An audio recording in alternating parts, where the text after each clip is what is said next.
In 2019, when Max Bemis announced Say Anything was done, fans thought it was burnout. They had no idea it was something much more destructive. Behind the announcement was a private collapse. A night so bad his inner circle still refuses to talk about it. A moment when Max himself admitted he didn't know if he'd make it to morning. This is the unraveling of a frontman fighting bipolar disorder, an industry demanding his soul, a family nearly torn apart, and a band that was seconds from disappearing forever. Max Bemis wasn't just the voice of Say Anything. He was the emotional engine, the creative spark, the confessional heart of a generation. And behind the iconic records, the screaming crowds, and the brutally honest lyrics was a man slowly losing control of his own mind. And yet, at his darkest point, when he couldn't trust his own thoughts, the band's survival hung on one terrifying question. Would Max choose art, or would he choose to save himself? This is how bipolar disorder nearly destroyed Say Anything, and the man behind the microphone.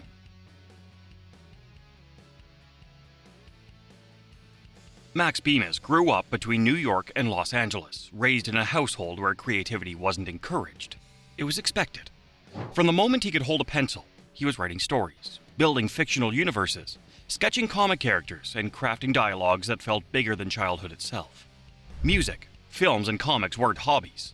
They were lifelines. By his early teens, around 1996 to 98, that creative pull became overwhelming. Max wasn't content being a spectator. He needed to build something of his own, so he formed Say Anything in 1998. Originally a rough garage idea with childhood friends who, much like him, felt out of place everywhere except inside the chaos of loud guitars and half-finished notebooks. Members came and went at first, kids growing up, moving away, changing plans. But the rotating cast only sharpened Say Anything's identity, a band built around Max's gravitational force. As the group evolved, key early members, Alex Kent, Kobe Linder, Parker Case, joined the lineup around 2000-2001. Each one brought something different. Kobe, the drummer, pushed the band's rhythmic aggression. Alex added structure and stability to Max's sprawling ideas. Parker brought a melodic sensitivity that softened the rough edges. Together, they built a sound that didn't really fit anywhere, which is exactly why people paid attention. Their breakthrough came with Is a Real Boy in 2004, a record so ambitious, theatrical, and emotionally explosive that it nearly swallowed the band whole. Max later admitted, "I literally lost my mind while we were recording." Say Anything's discography quickly became a roadmap of raw, confessional rock.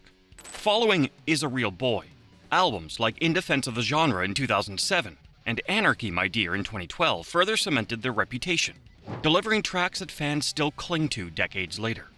Hits like Alive with the Glory of Love, Wow, I Can Get Sexual Too, and Shiksa, Girlfriend, weren't just catchy. They captured the chaotic emotional honesty that defined a generation. Each album was a cathartic ride through Max's psyche, blending punk energy with theatrical storytelling, biting sarcasm, and moments of unexpected tenderness. Across emo and alternative rock scenes, the band influenced countless younger artists, shaping how vulnerability and intensity could coexist in mainstream music. Even in those early days, the warning signs were there. Panic attacks dismissed as artistic intensity, nights of frantic writing that blurred into sunrise, moments of paranoia and self-doubt. It just kept getting worse. He self-medicated with marijuana, telling friends it kept the noise down, not realizing he was treating symptoms of a terrible disease. At the time, no one understood what they were witnessing. They weren't just watching a gifted young artist. They were watching the first sparks of a disorder ready to erupt. But here's the thing. Max didn't simply want to make a record. He wanted to create an opera, a narrative universe bursting with satire, self-loathing, and theatrical chaos. Something almost impossibly large for a teenager with a small indie band and an even smaller budget. While his band members called him possessed, he was inspiring and terrifying at the same time. He would write for days without sleep, then scrap everything at 3 a.m. because a single melody didn't feel honest enough. At times, he was convinced he wasn't good enough to finish the album, and hours later, he'd be euphoric, writing some of his most iconic hooks in a single sitting. This wasn't an eccentric genius. It was the early tremor before the earthquake that would destroy Say Anything.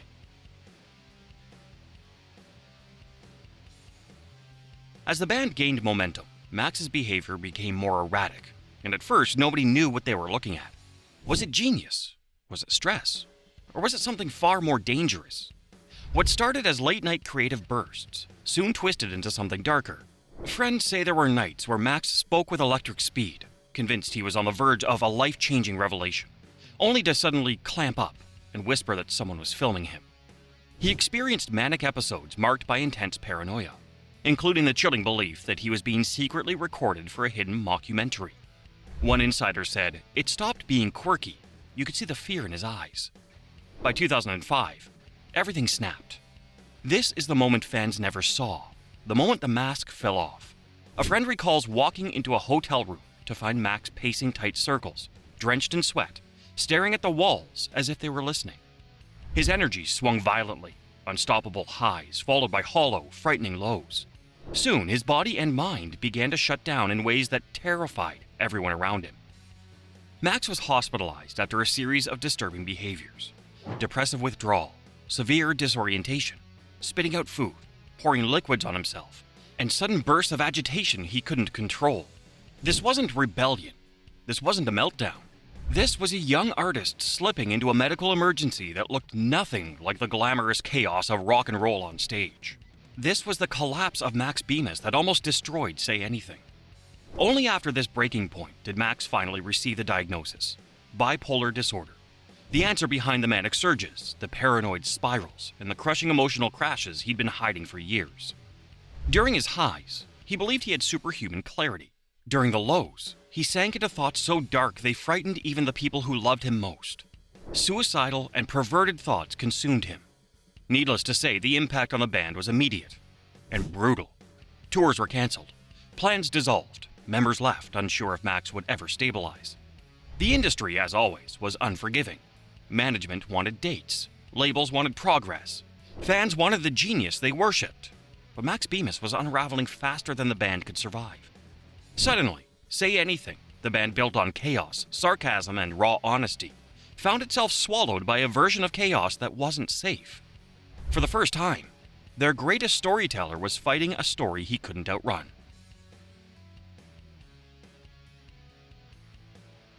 After his bipolar diagnosis, Max Bemis turned heavily to marijuana and other substances, desperately trying to control the brutal swings of his mind. What started as a way to calm the chaos quickly became a double-edged sword. The highs fueled bursts of creativity, giving life to some of his most iconic lyrics. But the lows grew darker and more unpredictable. Recording sessions became emotional battlegrounds, with friendships tested and songs rewritten obsessively, sometimes dozens of times, not out of perfectionism, but out of inner turmoil. During the recording of In Defense of the Genre, entire songs were scrapped mid-session because Max convinced himself they sounded like lies, including a track originally meant to open the album that now fans only hear as a bootleg demo. On another occasion, he reportedly pulled a full bowl of soup over the mixing console in a fit of frustration, delaying sessions for days. Max's creative outlet shifted toward comics during this period. Projects like Polarity allowed him to channel his bipolar experiences safely, creating worlds where he could explore his inner chaos without endangering his health, or anyone else. It was literally as if he could say anything through his comics, and indeed the world heard him loud and clear. Yet even outside music, the pressure never fully lifted.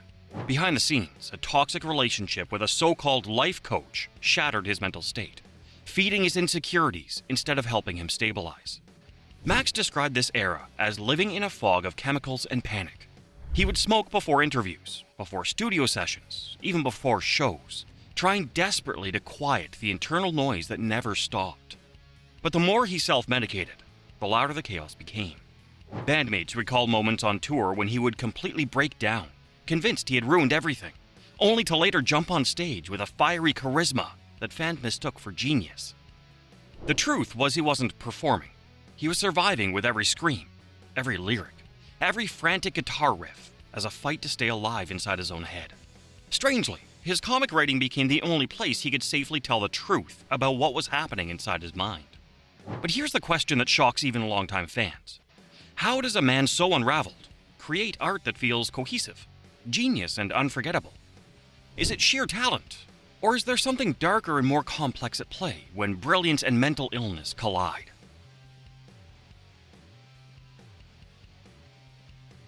Then came the collapse. Max described his darkest year as Heath Ledger-esque pain, a period where he snorted antidepressants, binged kratom, and disappeared into total isolation. His world shrank to hotel rooms, studio walls, and the unrelenting weight of his own mind. Every night was a battle, and every day felt like walking on a tightrope over a canyon of panic. His 9-page open letter, a goodbye summation, shocked fans and friends alike. In it, Max confessed everything: the breakdowns, the relentless exhaustion, the addictions, and even intimate parts of his identity he had hidden for years. Then the unthinkable happened. He stepped back from music. He admitted Say Anything had to end, or he wouldn't survive. The turning point came with the birth of his son, Charlie. Max wrote that he looked at his newborn child and realized instantly, I have to change, or I won't be here to raise him. It was a jolt that pierced every core of anxiety he'd been trapped in. Support poured in from everywhere, and his wife, Sherry, publicly revealed that he had suffered a PTSD breakdown, and from family and professionals who helped him rebuild from zero. In hindsight, this hiatus wasn't just a pause in a career. It was rehab for his sanity. Everyone knew Max isolated himself not out of selfishness, but out of fear. Fear of hurting people, fear of relapsing, fear of losing his grip on reality again. That year forced him to face his demons he had long buried beneath humor, sarcasm, and stage bravado. For the first time in his life, Max Bemis made a choice that wasn't about fans, record labels, or creative expectations. It was about survival. And one has to wonder, in a world that thrives on relentless performance and spectacle, how many artists would have survived such a storm?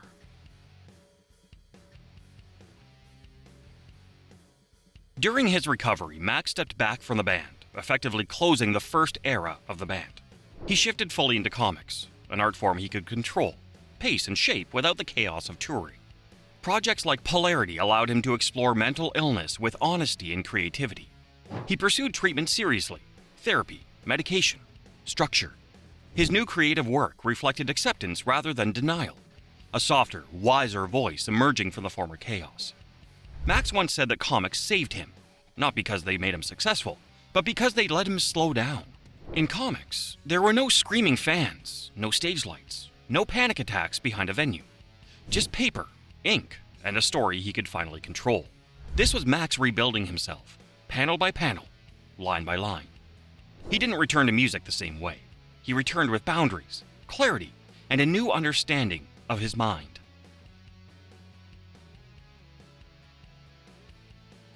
Max's openness about bipolar disorder inspired thousands of fans, especially in emo and pop-punk circles where vulnerability was often buried under theatrics. Say Anything's music became more than entertainment. It became a lifeline for listeners wrestling with their own mental battles. Even after stepping back, their catalog, especially Is a Real Boy, remains a cult masterpiece, and it still hits differently. Max's collapse, painful as it was, reshaped conversations around mental health in music. It proved one thing loud and clear: genius doesn't protect you from illness, and illness doesn't erase your genius. Musicians today cite Max as a pioneer in radical honesty. Before it was acceptable to talk about mental illness publicly, Max was screaming it through amplifiers, metaphors, and confessions that made some listeners uncomfortable. But discomfort creates change. Max Bemis didn't just influence his genre. He helped redefine what emotional transparency in music could look like. And maybe the most remarkable part, his story is still unfolding, reminding us that even the darkest chapters can illuminate the way forward.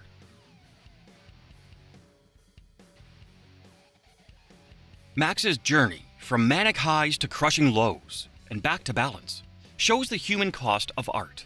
Creativity can be a gift, but it can also be a weight. And when you pair it with mental illness, the line between brilliance and destruction becomes razor thin. It was Max's raw honesty, witty lyricism, and unforgettable hooks that made Say Anything famous, turning songs like Alive with the Glory of Love and Wow, I Can Get Sexual Too into iconic anthems for a generation. Despite everything, Max continues to create, heal, and inspire. Say Anything wasn't destroyed. It was reborn in a more honest form. This story isn't just about a musician. It's about resilience, about surviving your own mind, about discovering that healing is not a weakness. It's the bravest thing an artist can do. Max Bemis didn't collapse. He transformed. And if you still catch yourself humming Alive with the Glory of Love like it dropped yesterday, then don't forget to like the video, subscribe, and tell us your favorite Say Anything memory in the comments. Stay tuned for more deep dives into your favorite bands and the stories behind them as we drop every week.